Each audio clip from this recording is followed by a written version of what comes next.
Thank you for joining us for Elko Live today, our weekday show. And we're so pleased to have all together again because it's been one heck of a year for a lot of us. But we have our Elko County Sheriff, Aitor Narvaiza, alongside our City Police Chief, Tyler Trouten. Welcome, gentlemen. It's been a while since we've all met, and it's great to see you here today. Thanks, Lori. Yeah. Well, thank you, Lori. Happy to be here again. Late Thanksgiving. Yeah, exactly. We're in the holiday season, and and the sheriff, literally, you're catching your breath when you came in because you've had a really busy day. It's almost like this is It started at 7:00 this morning. It's just been nonstop. Couple of accidents, couple of coroner calls, pending calls. It's just been trying to get the new medical procedures and doctors in the jail. So it's been a full morning. All right. Well, we will kind of take it easy on you for the radio show. How about that? So we'll do that. We'll circle back around because I know jail operations is definitely an update we want to talk about. And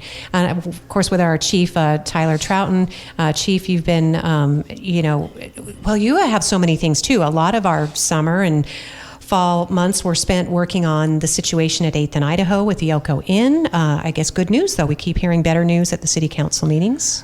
Well, we've had a few weeks of better news for sure. Still, from my standpoint and in light of some recent information we've received or observed, I don't think we're there yet. It has improved, but again, not what we want to have and at the level we want to have in that area of our city or anywhere within our city, actually. So I still think there's some more work to do there, and we'll just keep trying to work with them to get them to that point. All right. Well, just to bring listeners up to speed, it's been declared by the city a public nuisance. There was much criminal activity going on at the property. I think that's the biggest concern, though, Chief. Is there evidence of criminal activity? That's the concern. Well, we thought we were doing pretty well. Our calls to that location had significantly diminished in that location and surrounding areas. But having our folks keep an eye on it, and we observed a bunch of things going on the other night, which leads me to believe they're not quite over the hump, let's say. All right. So obviously work in progress and the investigation continues. Yeah, it does. So thanks to citizens for keeping an eye on things too, because I know you still rely on those reports that you get. So something that is topical for this time of year, I thought both the sheriff and chief, we could talk about postal service crimes, porch pirates, that kind of thing. There's some additional frustration, and I think the sheriff can talk about that. People are trying to figure out how to get their packages in rural communities with the snafu with Amazon's deliveries. They're now going through the U.S. Postal Service instead of UPS. Basically, the short story is that Amazon thought that UPS was going to strike, so they went with a postal service, and now the postal service is inundated, and it's not the employee's fault. Well, they're you're talking thousands of packages a day that UPS delivers. I mean, you know how many drivers they have a day. They delivered a lot of Amazon, and now it's done through the post office, and there's lines 2-3 hours to get packages. So, and like you said, it's a burden on the people that live in Hawaii or Mountain City because now they have to drive into town to pick up the packages. So post office has some thinking to do, and maybe give it back to them or something. I don't know what that beyond my pay grade, but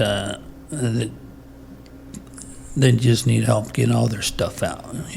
And as far as those cluster boxes go, because Postal Service delivers to postal boxes, not to houses, right? So are you guys going to keep an extra eye on things if you can? We're just patrolling. We haven't got any calls of any thefts or anything. I think the big deal right now is they're all at the post office. You go out to the Spring Creek post office in Elko, and you'll see a line of people getting their packages. So they're not actually delivering them to the houses, and they're not getting theft. We haven't got any calls of any theft in the county. I don't know about the city, but I know in our neighborhood we're pretty good. Yeah, I would say it's obviously unfortunate for the post office because in addition to this huge volume of additional work being dropped on them, this is the worst time of the year for such a thing. A lot of people are doing online shopping. We know it's people exchanging gifts, all those things. So you have increased volume. Normally we see UPS, FedEx, they have to bring on additional help just to deal with that volume of additional packages. And now that's all been dumped on another organization that I don't really think their organization is set up. They can just hire additional people as easily as maybe FedEx or UPS does. On the positive side, though, the silver lining, it's going to be a lot less packages left on doorsteps. So that should drive down our porch pirate reports and crimes a little bit.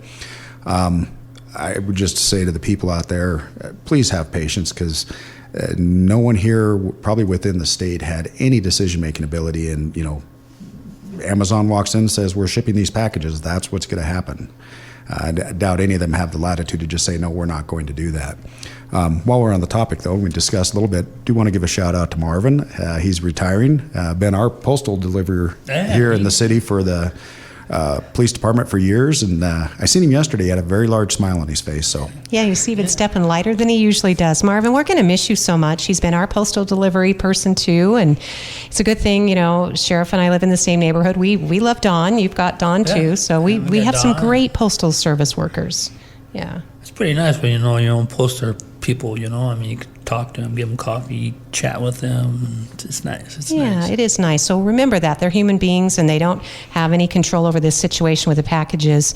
That's a nice shout out, Chief. Thanks for doing that for certainly for Marvin.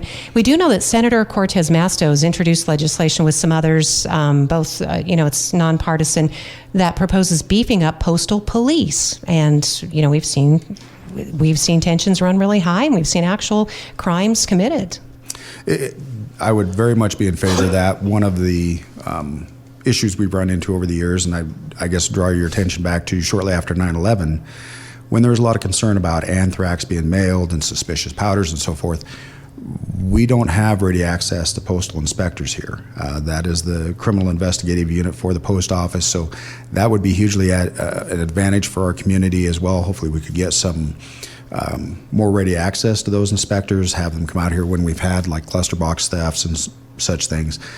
That's a serious crime. A lot of folks, they literally depend upon the delivery of that mail for checks and different things. And again, like I said, we have a lot of crime, more than we want, that does occur with mail. So hopefully we can see some action on that, like anything else. So with legislation, it'll take some time. Chief hit it right on the head. You go back a few years ago where people were constantly breaking in those mailboxes. We get out there, pick up the mail, call the post office, we'll just put it on the side or something, because they didn't have inspectors, or, they're back in Reno or back east or California or somewhere, and so you have to forward everything to them, and it's just a hassle. So maybe we can get that. Nice. Yeah, it'd be nice to get a little more local police service, postal police. Who would have thought we needed that? So let's switch over, shall we, Sheriff Aitor Narvaiza, and talk about jail operations, because I know that's on your plate today, and it's a huge expense for taxpayers. Hopefully you're getting some relief with the sentencing and bail requirements being reduced as they are. I guess the one good aspect is we have smaller jail inmate population. Yeah, we could house about 210 inmates.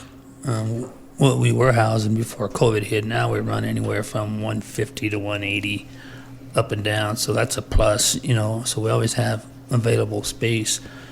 We're in the process of switching over to Recon Medical. Matter of fact, they start tomorrow. So today's been kind of hectic trying to do everything for them.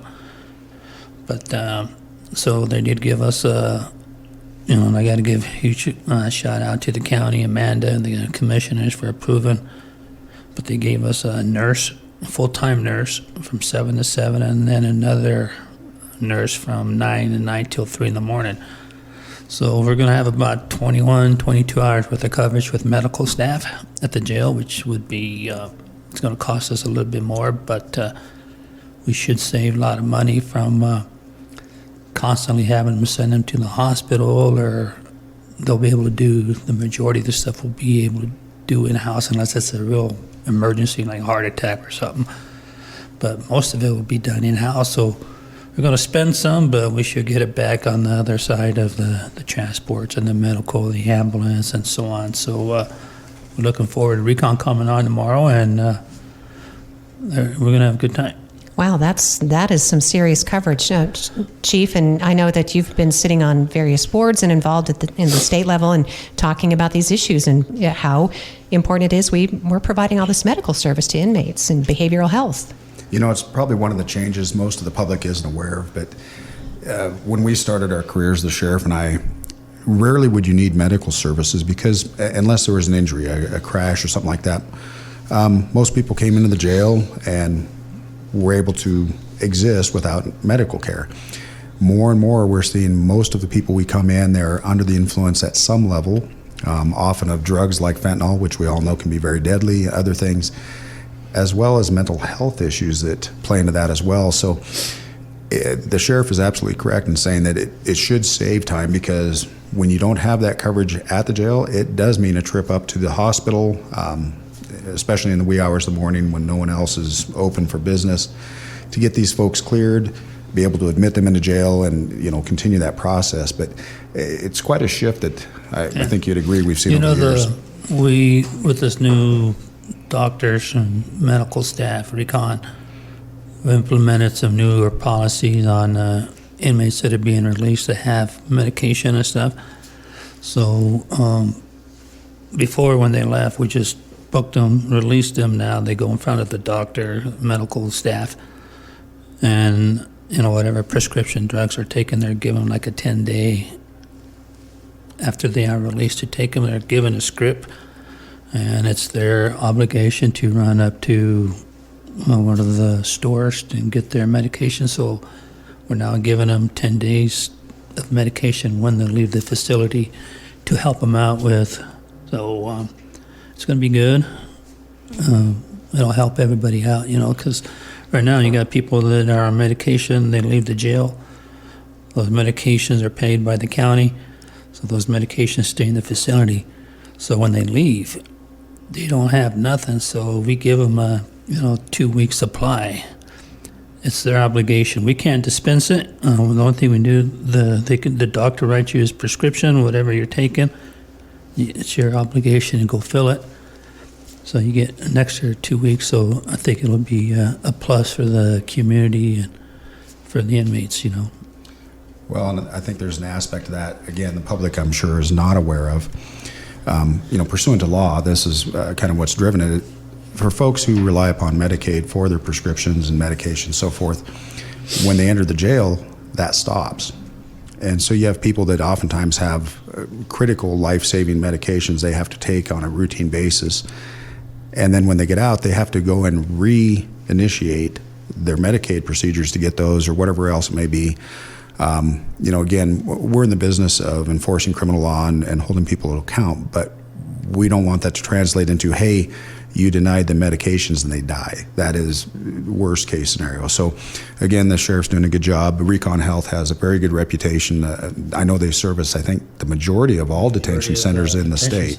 So, wow, that is a big shift, though, and thank you for bringing that to our attention. I think, Aitor, I recall from a county commission meeting that, as it is, the county jail is supplying more than, was that figure correct, more than $1 million in medicines? $1 million to inmates and just medical costs. That doesn't include nothing else, So the county absorbs a lot of money towards medicine, you figure you're running 150 to 200 inmates and they're all on medication, and obviously they're in jail. They can't get it, so the county has to pay for it all. So the county taxpayers take a big hit, but it's just a necessity. By law, they need it. And hopefully when they leave, we give them a little supply, and it'll be a plus and a huge shout out. Well, that's a big shift, though. Like you said, in policing, chief, and sheriff and jail operations, it's becoming more of a medical wing for 150 to 180 inmates. Well, and I would say I'm sure there's going to be quite a few in the community upset to hear about that number, and why are we paying for this? If they're upset, then you need to hear us out when we talk about helping, especially our youth and so forth, but stay away from drugs. Most of our criminal activity is driven by drugs. Most of the medical issues we see are related to drugs, either being under the influence or the prolonged use or the mental illness that may be as a result of that drug use. That's where that hit comes in. I'm continually amazed by someone who would talk about drug crimes as victimless crimes. They are the farthest thing from victimless crimes. But really, it has to start with society and ending this addiction, I guess we have almost as a society on so many drugs. Right, and we could do a separate program, and sounds like we should. I mean, obviously, when we hear about things like heroin or fentanyl being available to students, in our high schools, at the rate at which students are trying drugs, that is a good segue into it. But obviously, Sheriff, anything else that's going on with the jail, we want to make sure you get to tell people about. No, we're pretty busy. It's everyday operations, court here, court there. We take inmates to the dentist, doctors, hospitals, whatever. And so for us, it's everyday operations. And so we wanted to talk. Thank you, Sheriff, to talk with and obviously the sheriff would, be included in this conversation too. But we had a couple of fentanyl deaths, Chief Trouten, since the last time I think we visited the same day. I mean, within hours of each other, apparently unrelated, but very serious. Correct. So one of the issues we've talked about previously with fentanyl is you never know, and with many drugs, never know the potency levels. They're often cut, they're often mixed, different things like that. There's no quality assurance on whatever form you're buying fentanyl in of how pure or how diluted it is. These people do that. There's been huge strides made with the dissemination of Narcan, which will block the receptors and can help someone come out of an overdose. However, it's not a perfect solution because it still occurs.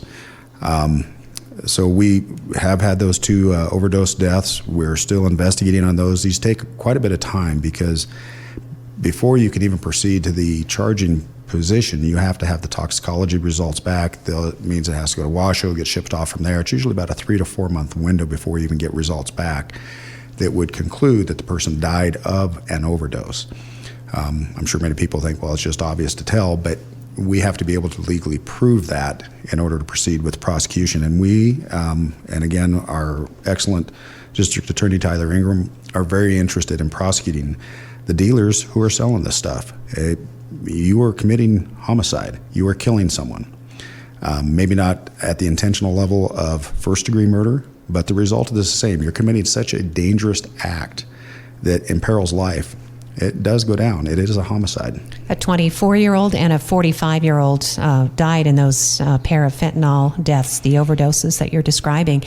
And so charges are possible. It's still under investigation. I just wanted to mention that, Chief.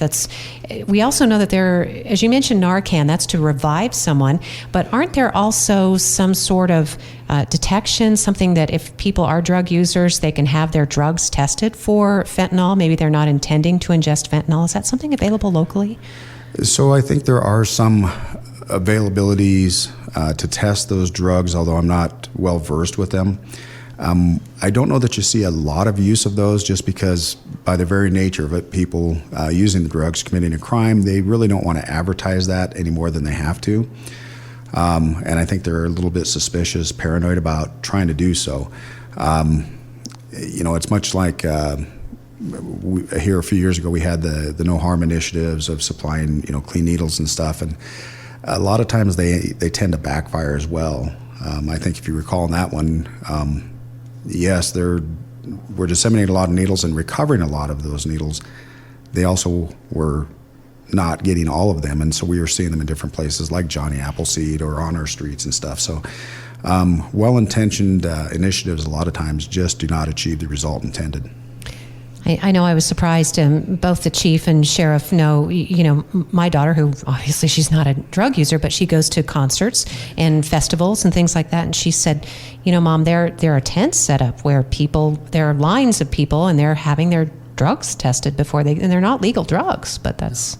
which is probably smart, if you're buying whatever, you want to make sure you're taking what you bought, I guess, makes sense, but it's not laced with fentanyl, right, like marijuana. Like that chief, like the chief said, most people that are on drugs, they just buy them, take them, and they don't take them to Billy Joe Bob down the street and have them checked if it's a bad one or a good one, so, I just read an article down in Arizona, Arizona DPS just seized 300 pounds of fentanyl. And you read that article, and it says 2.2 pounds, which is a kilo, can kill up to 500,000 people. Let that sink in, okay? 2 pounds of fentanyl can kill this whole community 3-4 times over. That crazy?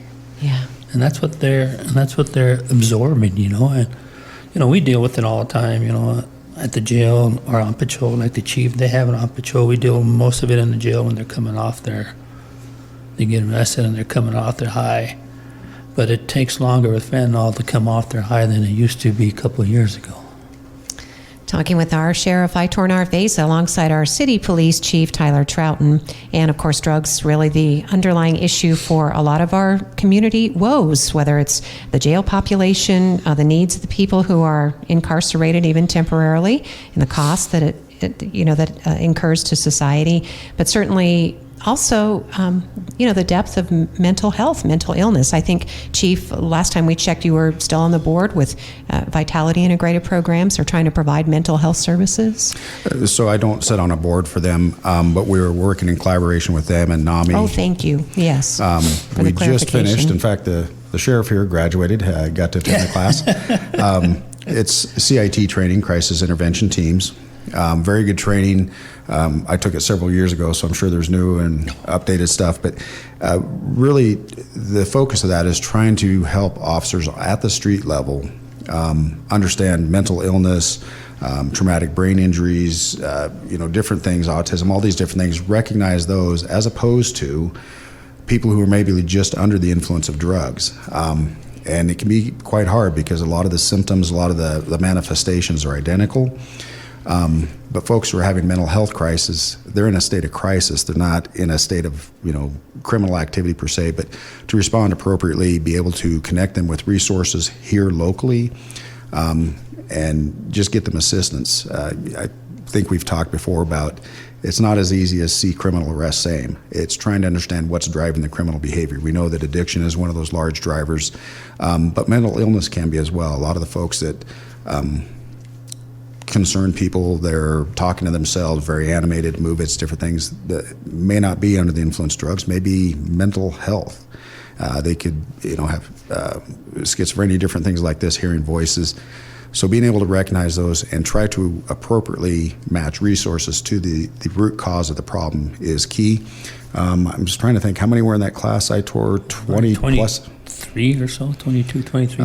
Which spanned across the board, not just our local city and county area, but some neighboring jurisdictions, juvenile probation, all kinds of different levels. So even right down to our dispatchers. So when that first call comes in, they can start working down that vein if that is appropriate. So excellent. That's something we're hoping to repeat here in a neighboring jurisdiction here in a couple months, and then bring back here again. And the end goal would be to have every officer in every different entity trained up on this just to better serve our community. My class was 40 hours long, and we had Oakland County Dispatch, we had White Pine Dispatch, we had Eureka SO and White Pine SO. We had juvenile probation from Wendover, Elko, we had SROs. So it was a lot of people, and it was a very well class. It was a week long, and kudos out to the CIT program. You learn a lot. Mm-hmm. Critical, how to evaluate those situations, and in addition to the police work that you're already required to do. So, well, and the big picture, the goal down the road, there's been a lot of call nationally for social workers to respond to a lot of calls that typically are answered by law enforcement. This is I think, probably 4-decade-old initiative that has shown great success in pairing social workers with law enforcement. Obviously, the converse or the other argument is that social workers can't go into some of these dangerous situations. But by pairing law enforcement with social workers, sometimes the person may gravitate to one or the other, but you basically cover all your bases and try to get them to that help. We would love to be able to stand up that mobile outreach safety team. It's called the MOST team concept, and to be able to provide that service to our community. We're still don't have all the resources we want to have and that we should have, but trying to find those people within our community, make that an actuality, and again, better serve our community. That class we took, the chief said a lot of it was dealing with police de-escalation, dealing with a subject that has mental issues instead of once you figure out, hey, this guy has some sort of mental issue, we don't have to go to that full force. We can try to de-escalate by talking to him or finding some other means to get him to contact with us. I mean, obviously there's times where you're just going to have to go hands-on, but a lot of it was dealing with de-escalation. I think it's appropriate to remind people, and Sheriff, I know you know this situation very well. A year or so ago, there was an individual who stole a car in Elko and was pursued out to Lamoille, and he ended up in a pond. Yeah, but you were able to de-escalate that situation, Sheriff, and you know, I mean that was a good memory. Sadly, we did lose that person eventually. He did die by suicide. You know, I was in Wells when that call came out, and when I arrived to that pond where Chief Trouten and the chief was there too, because it started in the city. Yeah. Well, and I wasn't even chief then. No, so he Chief was, Reed was there, and Chief. I was going to say Chief Trouten now, and Chief Ben Reed there, and you know, he was in the pond. He was, you know, had some mental issues, and You really tried to help him. yeah, and you know, we got him out peacefully. You know, I talked to him. I gave him some food. I gave him some pop, and you know, through our conversation, he stated he was hungry, and luckily I stopped at McDonald's in Wells, and I gave him a couple cheeseburgers and a fry, and There went your lunch. and Yeah. and he came out peacefully, and he was incarcerated without incident. It was nice, you know. Yeah. So sometimes we just need to remember that, right, and put a face on people that are suffering all these troubles. And we're all doing the best we can, right, Chief? And yeah. We absolutely are, and I again think this is often lost on society that they presume we're just out to hurt people or punish people, and that is quite the opposite. We expend a vast amount of resources, time, and effort trying to help people do different things. You know, one of the saddest parts about fentanyl itself, the number of overdoses we respond to, the number of times we administer Narcan and are able to bring people back. And the officers invest time. They're trying to talk with them, work with them. Let's get you into, you know, a treatment. Let's get you help. Let's do this. And it is painful for our officers when ultimately you get that call where nobody was by and now they've passed away. And it feels like a huge failure. And it's easy to say, well, you know, it's just a druggie, you know, no big deal, or they're just this, whatever. That's someone's child. Oftentimes it can be someone's parent, someone's brother, sister, whatever. And they weren't always that person, and they don't have to be that person, but they're in the throes of addiction, and that's where they're at right now. It would be great if, you know, I always told people on the street, you know, we're not asking a lot from you, just shape up, fly right. That's an easy thing to say, harder to do when they have addiction. But we do see some success on that. Again, it's getting harder and harder with the different types of drugs, the different chemicals they're using. As the sheriff said, a lot more damage mentally to a lot of these folks. We're seeing a lot more manifestation of mental illness from use. But it's an uphill battle, and unfortunately, you can argue about whether it's worth paying the price or not, but it's irrelevant because society is going to pay that price one way or the other. Yeah, you know, we all carry Narcan in our patrol vehicles. We have stacks of it in the jail just in case, but you know, we Narcaned one individual 6 times one day on a medical. He wasn't breathing. He came out of it. We gave him 6 shots of Narcan. He was released the next day. We went back to the same individual's house, gave him like 4 shots of Narcan, and then we went a couple of days without that individual, and then we went back, and then we Narcaned him again, and it's like just kept going back and back and back, you know, and like the chief said, you know, as a person, you can just say, who cares? You know, but like the chief said, these guys are family members, they got kids, their sons, grandma, grandpa, whatever, and they're all family. They all have somebody to answer to. So as the sheriff and chief, our job is to make sure we get these guys some help out on the street, and hopefully they can make it another day to see their families. Thank you, Sheriff. Sheriff Aitor Narvaiza, and of course our police chief, Tyler Trouten. And it is definitely something that we're all dealing with as society. And as I think you said it earlier, Chief, if we can do everything we can just to prevent, just to discourage, just to do everything to offset that desire to even try drugs, you know, to get to that point. Not everybody gets addicted, but for the people that do, it's extremely tragic. So much loss. It's very sad. So I know we're nearing the end of our program, and I wanted to make sure that we got to talk about something that is proven to turn things around, and that's the Shop with a Cop event, right? I know that got a smile out of both of you, right? Because you both That's get to this go. week, yeah. So both agencies are involved. Yep. Sheriff, you'll tell us what you know about Shop with a Cop. That's what, following Saturday coming up? No, December following 9th. Saturday. And, December 9th, okay. It's just a great event for law enforcement. You know, we take kids that are in need of presents and clothing, and each individual is given X amount of dollars, and law enforcement shows up from all the rural counties, and we take these kids shopping, and and what you'll see is instead of a kid buying stuff for him, you can see him, he'll pick up presents for his little sister or little brother, which is pretty heartwarming. And it's we deal with a lot of negativity, and sometimes we get good things, and Shop with the Cops, Special Olympics, little things like that put a smile on you real quick. Yeah, it's definitely an awesome event, especially for this time of year. Folks get a little bit more into the giving spirit, but 100 kids, and it's not just the sheriff's office ourselves. Again, this is all first responders and multiple counties. They bring their own children over. They get $200 to spend at Walmart per child, and then a food gift certificate to take home so that there's Christmas dinner as well. But yeah, always an awesome event. This community has been phenomenal, continues to support the program and help these kids. Again, one of the negative aspects of our jobs, a lot of times difficult times for the parents, sometimes of their own choosing, again, going back to the addiction and things, but these kids are oftentimes, they're not picking up the latest toys, they're picking up winter coats, hats, gloves, boots, pants, undergarments. I've seen some of these kids, and they would shame a lot of adult shoppers for how frugal they could be and what necessities they're buying. So, very good event. I know they've got an event coming up here, I think on the 3rd, with the community and stuff to raise funds. But please help us out on this. Be there for the kids. Again, every kid deserves to have a good Christmas. Oh, thanks, Chief.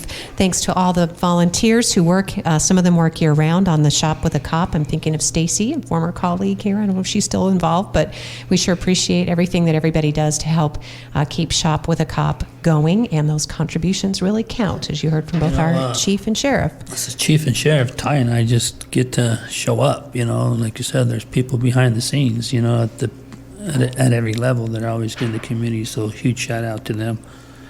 It's nice. They put a lot of effort into it, and like I said, Ty and I just show up, and they do all the work. So it's nice on all the parts. I was going to say, it's so good. You have former retired law enforcement folks like Jimmy Stewart that still heavily involved with it and driving it forward. So if I go to Shop with a Cop, I'll see Jimmy? Yeah. Oh, that would be great. Jimmy's still heavily involved in Shop with the Cop. Oh, well, that's, and that's another segue that we have to make, because I know we have to close out the show today. But I just wanted to send both of you gentlemen, with our best wishes. Thank you. Yes, absolutely. I know you come on once a month, and we see each other in the community here and there, and sometimes sad things bring us together, sometimes good things, but always in our hearts, we really lift you up and the work that you do, and we want you to know how much we appreciate that. And we really do pray for your safety, because you are keeping us safe. Because Highway Patrol lost 2 people today, right? You know that? That's what we were going to, I wanted to mention that. And it's not as though you know them. I mean, they have hundreds of state police, combination Clark County, right? I mean, it's a huge law enforcement, but losing anybody is like losing your brother or sister. Well, it's kind of like the mining community. When you lose someone in the mines, there's people here that know them. I have officers that knew these 2 individuals. It's always difficult and senseless in this case. Last I heard, I think it appeared to be a driver under the influence, hit and run potentially, but they're stopped trying to help a motorist broke down and lose their lives for it. It's hard enough. We live in rural Nevada. We know about weather and different things, which we've got more of that coming in. It's hard enough to be safe driving normally. Please don't be driving under the influence, drugs, alcohol, none of that.